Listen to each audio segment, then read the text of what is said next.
Hello students. इस lecture में हम कंटिन्यू कर रहे हैं कैपिटल बस्टिंग के रीप्लेसमेंट के सीजन की एग्जामिनेशन प्रोग्रेस।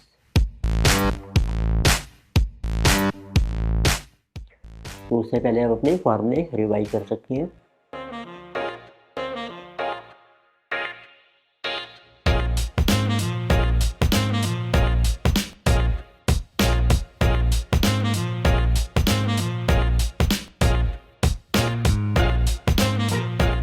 तो लेट्स सी प्रॉब्लम नंबर 3। इस क्वेश्चन में देखिए आपको मेंशन किया है, a product is currently manufactured in A plant getting not fully depreciated for tax purpose and has a book value 60,000. It was bought for 1,20,000 6 years ago. 10,000 units are normally produced. It is expected that all the machine can be used after suitable repairs. Estimated to cost 40,000 annually are carried out. तो एक आपको उसमें old machine का data दिया है जिसकी book value है 60,000. तो we are given data of old machine, तो इसकी बुक वैल्यू दी है which is also called WBV at present. तो दिस इज 60,000. तो देखिए अब इस मशीन को कंटिन्यू करके हैं तो इसकी हमें कॉस्ट पड़ेगी रिपेयर्स की 40,000 per annum.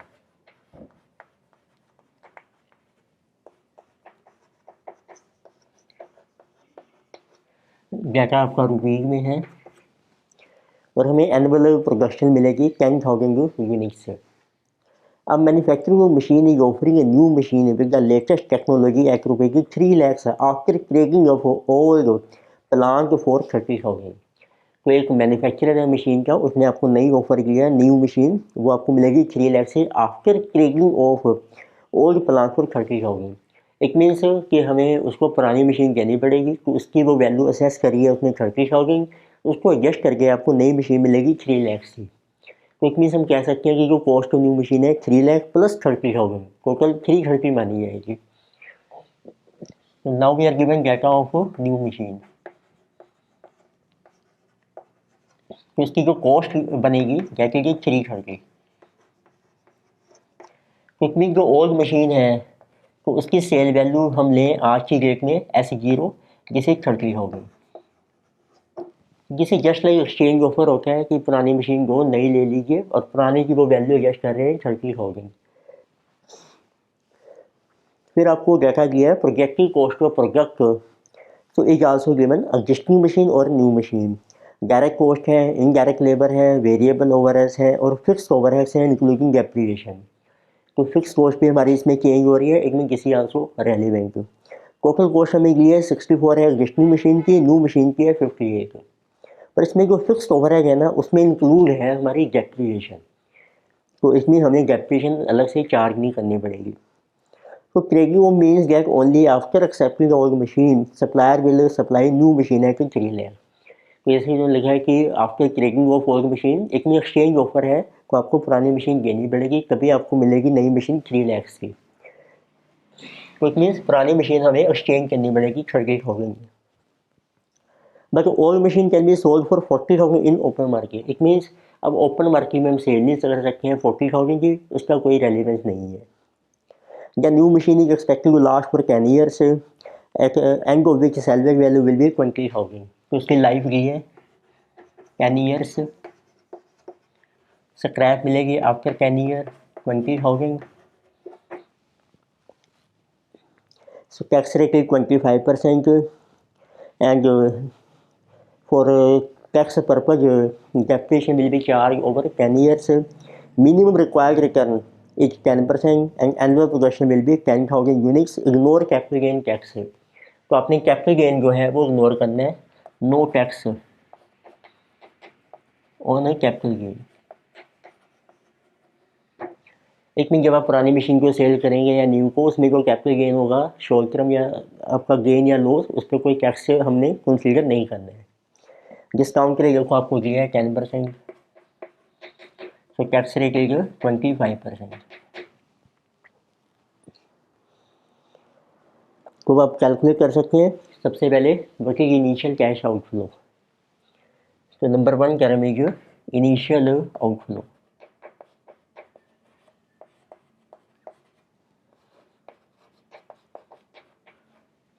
That will be cost of new machine minus scrap of old machine. और कोई इसमें आपका वर्किंग कैपिटल नहीं है, तो कॉस्ट है आपकी 30,000 की हमारी पुरानी मशीन एडजस्ट हो जाएगी। सो आउटफ्लो है रुपीज़ 3 लाख। अब आपको बनानी है इनकम स्टेटमेंट, और उसके लिए पहले ये कैलकुलेट कर लेते हैं डेप्रिसिएशन। बट जो ओल्ड डेप्रिसिएशन WDV है 60,000 और उसकी कोई स्क्रैप नहीं है। आफ्टर 10 ईयर लाइफ इज 10, तो दिस विल बी 6,000। बट ये न्यू डेप्रिसिएशन, तो दिस विल बी 330 आपकी कॉस्ट है एसेट की, और उसकी स्क्रैप है आपकी 20,000 आफ्टर 10 ईयर लाइफ इज 10, तो दिस विल बी 31। उनका डिफरेंस आ गया आपका एडिशनल डेप्रिसिएशन।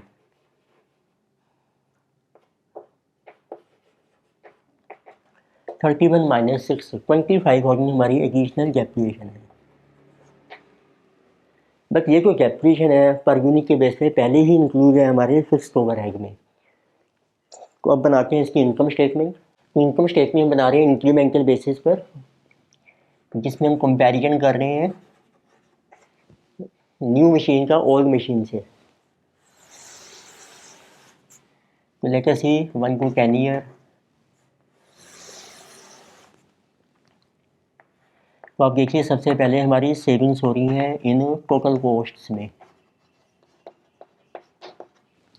पुरानी मशीन की कॉस्ट है 64, नई की है 58, तो जो डिफरेंस है वो सेविंग हो जाएगी। तो इसमें सेविंग्स बन गई आपकी 10,000 यूनिट्स हैं इनटू 64 माइनस 58, दिस इज 60,000।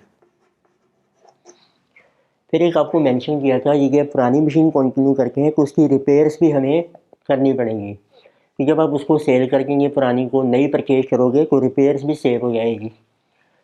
तो saving in repairs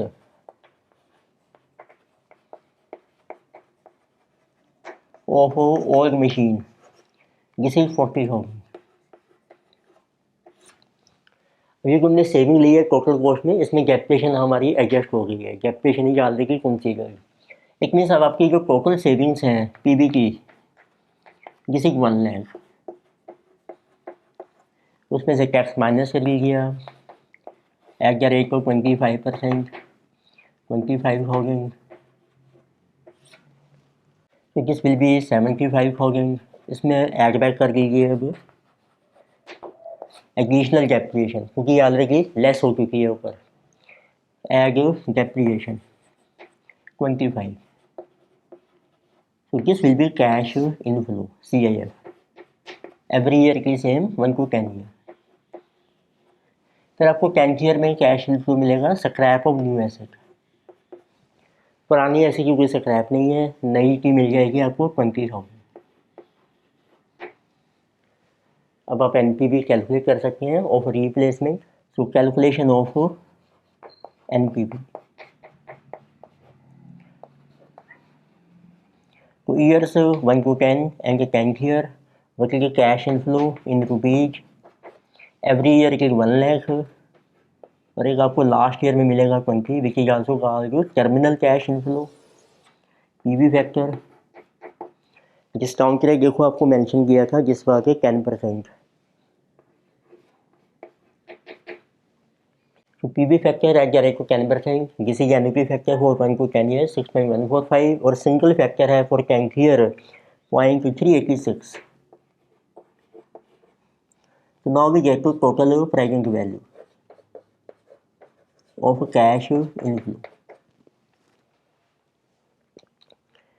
So this total is coming 20,000 into 0.386 plus 6,14,500. Total is 622,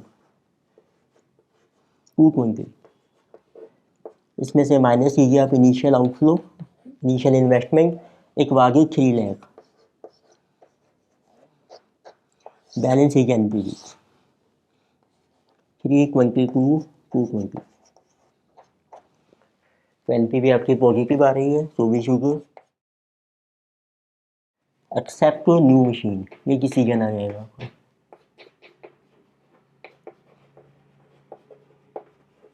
book entry viz positive of replacement decision. तो next we have problem number 4। उसमें देखिए आपको मेंशन किया है existing company has a machine which has been in operation for 2 years, इस remaining life is 4 years है। एक पुरानी मशीन है, ये 2 साल से चल रही है, इसकी रिमेनिंग लाइफ 4 ईयर्स है। With no self value at end, current market value is 1 lakh, management is considering a proposal to purchase an improved model of similar machine which gives increase output, relevant data is this one. आपका data दिया है for existing machine and new machine. तो estimate की life है existing machine की 6 year, annual operating hours हैं 2000, output है per hour 15 units से। वे जो ओल्ड मशीन और 30 यूनिट्स आपको मिलेंगे न्यू मशीन के, उसकी लाइफ है 4 ईयर। पुरानी की भी रिमेनिंग लाइफ 4 ईयर्स है, तो इक्वल हो जाएगी। परचेज प्राइस आपको दिया है 240 एंड 4 लाख। फिर आपको सेलर वैल्यू नील है दोनों की। सेलिंग प्राइस है 10 रुपीज़ पर यूनिट दोनों केसी में। मटीरियल कॉस्ट है 2 rupees per unit. Labour cost per hour की है 20 और 40। कंज्यूमेबल स्टोर्स हैं 2000 5000। Repairing maintenance 9000 6000। Working capital required 25,000 है एग्जिस्टिंग मशीन में, 40 है हमारा न्यू मशीन में। इसमें एडिशनल वर्किंग कैपिटल में भी हमारी इन्वेस्टमेंट हो रही है। So company follow WDV method of depreciation at a rate of 25% and is subject to 35% tax should the existing machine be replaced। और एक आपको मेंशन किया है assume that a company requires return 50% and company has several assets in 25% block। कितनी company इसमें block of asset concept को follow कर रही है और ये कंडीशन है कि there are several assets in block. which means we can write block of asset concept हम फॉलो करेंगे and there are several assets in block. Several assets का मतलब है कि लास्ट ईयर में ब्लॉक हमारा कंटिन्यू रहेगा तो डेप्रिसिएशन आपको मिल जाएगी, कैपिटल गेन या लॉस राइट नहीं होगा। तो सबसे पहले जो हम कैलकुलेट करते हैं और मशीन की WDV कितनी है।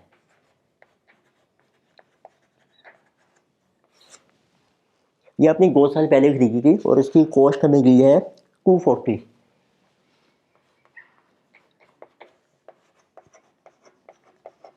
तो इसको बड़ा डेप्रिसिएशन लेस कर दीजिए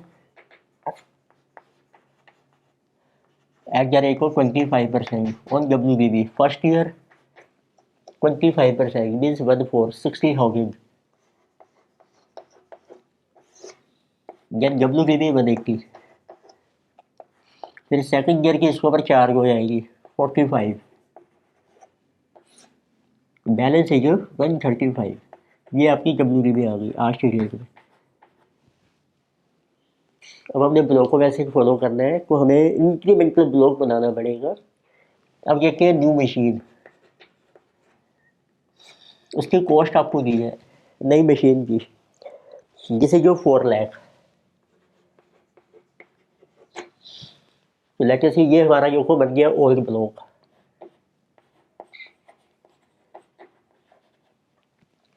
तो what will be new block. तो इसका फार्मूला होता है प्रेजेंट WDV कितनी है आपकी 135। उसमें ऐड हो जाएगी cost of new asset 4 lakh और पुरानी हम सेल कर देंगे। पुरानी की देखो सेल्वेज वैल्यू दी है, करंट मार्केट वैल्यू है ऑफ ओल्ड मशीन की 1 लाख रुपीज। तो इट मीन्स ये WDV आ जाएगी ऑफ न्यू ब्लॉक जब आप ब्लॉक को वैसे को फॉलो करके हैं। तो किसी के कमिंग को भी 435।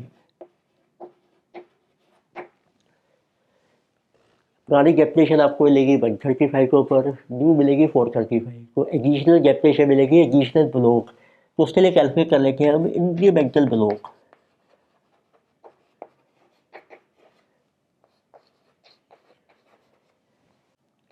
इंक्रीमेंटल ब्लॉक एक new block WDV 435 minus old block 135।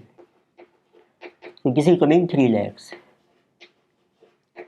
अब इसके ऊपर हम डेप्रिसिएशन 4 कर देंगे WDV मेथड से, तो वो आपकी आ जाएगी इंक्रीमेंटल डेप्रिसिएशन। तो अब आपको इनकम स्टेटमेंट बनानी है, तो उससे पहले देखते हैं हमारा इनिशियल आउटफ्लो कितना है। I0 initial outflow. नई ट्रक को परचेज करेंगे हम, पुरानी सेल हो जाएगी। Cost of new, scrap of old, plus additional working capital में आपको इन्वेस्टमेंट करनी पड़ेगी। तो नई की कॉस्ट है 4 लाख, पुरानी सेल हो रही है आपकी 1 लाख में। तो जब हम ब्लॉक ऑफ एसेट फॉलो कर रहे हैं, पुरानी एसेट जब सेल हो रही है उसका कैपिटल गेन या लॉस नहीं आएगा, वो इग्नोर हो जाएगा। और वर्किंग कैपिटल देखो कितना है एडिशनल, न्यू मशीन में चाहिए 40,000, पुरानी में 25,000, एडिशनल वर्किंग कैपिटल है 15,000। तो आउटफ्लो है 315,000। तो ये आपका आउटफ्लो बन जाएगा। तो अब हम बनाते हैं इसकी इनकम स्टेटमेंट। तो कोई इनकम स्टेटमेंट में हमें दिया था कोई एनुअल ऑपरेटिंग आवर्स हैं, एग्जिस्टिंग मशीन के 2000 है, न्यू मशीन के भी 2000 है। Output per hour existing machine का 15 यूनिट्स है, न्यू मशीन का 30 यूनिट्स है। इट मीन्स हमें एडिशनल आउटपुट मिलेगा 15 यूनिट्स पर आवर। उसके बेस पर इनकम स्टेटमेंट बनाएंगे हम। और डेप्रिसिएशन चार्ज हो रही है अपनी WDV के बेस पे, 4 साल की लाइफ है, तो हमें सेपरेट बनानी पड़ेगी income statement for each year. तो ईयर आर 1, 2, 3 एंड 4। तो बच्ची जब एडिशनल आउटपुट वो हम पहले ही मेंशन कर रहे हैं।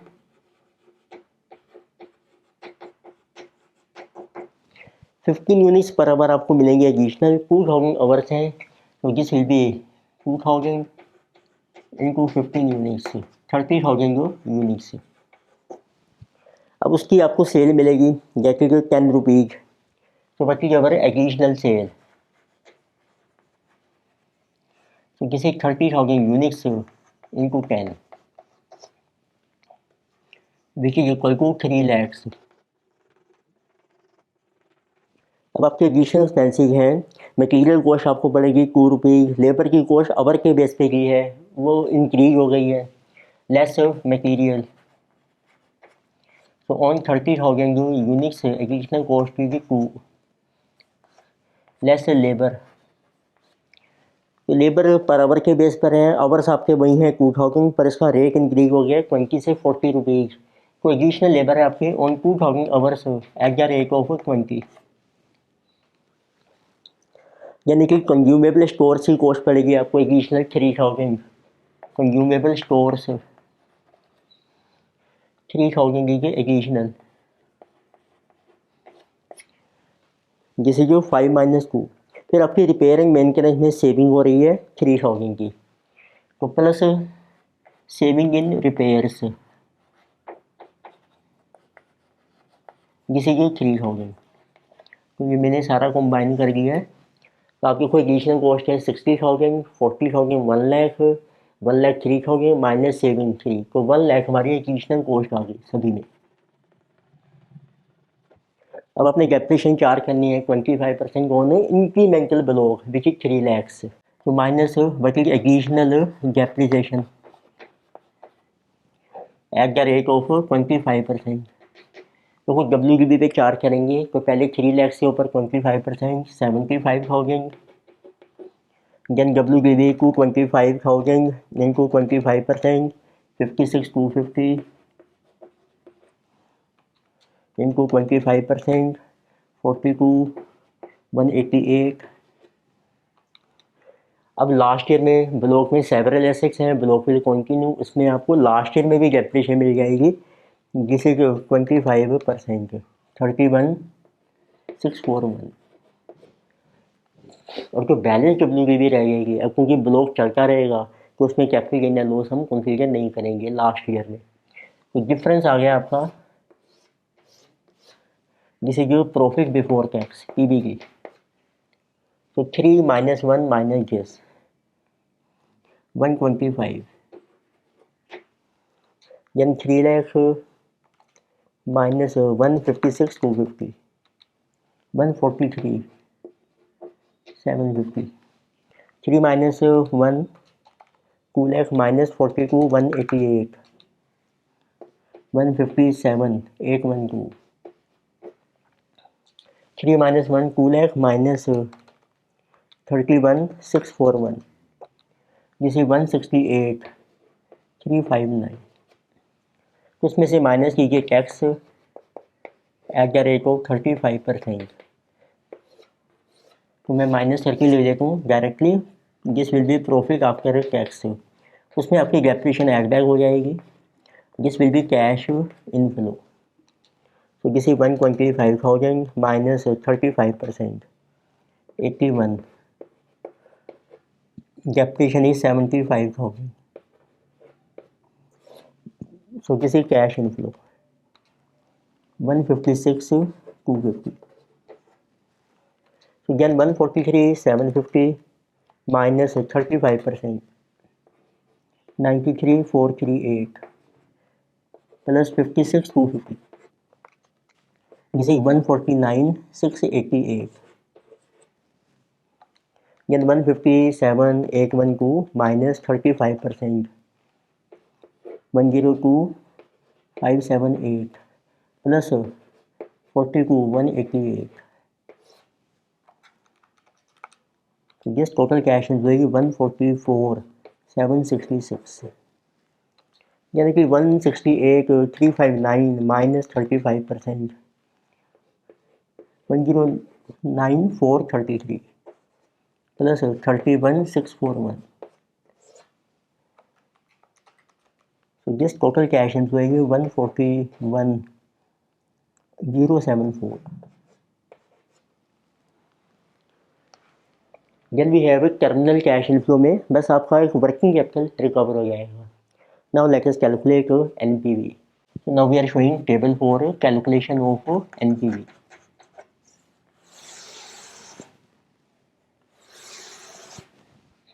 अब टेबल ड्रॉ कीजिए क्योंकि कैश इनफ्लो आपका हर साल डिफरेंट है, ईयर 1 2 3 एंड 4.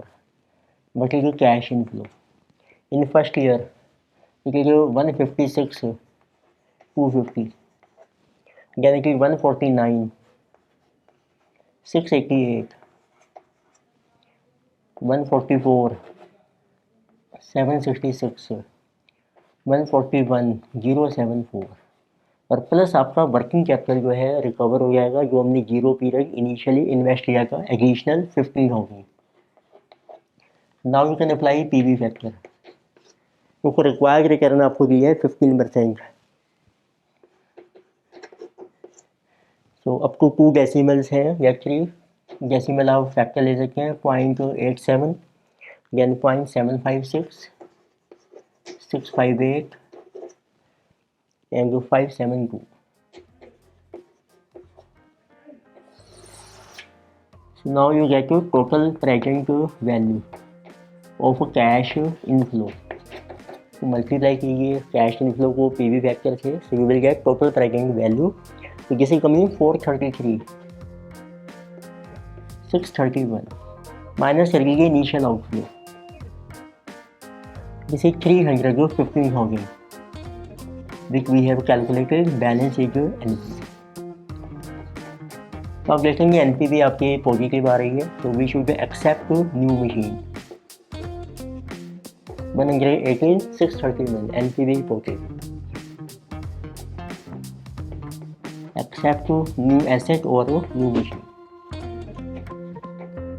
इस लेक्चर में हमने कुछ एग्जामिनेशन प्रॉब्लम डिस्कस की, तो फर्दर प्रॉब्लम कंटिन्यू करेंगे नेक्स्ट लेक्चर में. Thank you.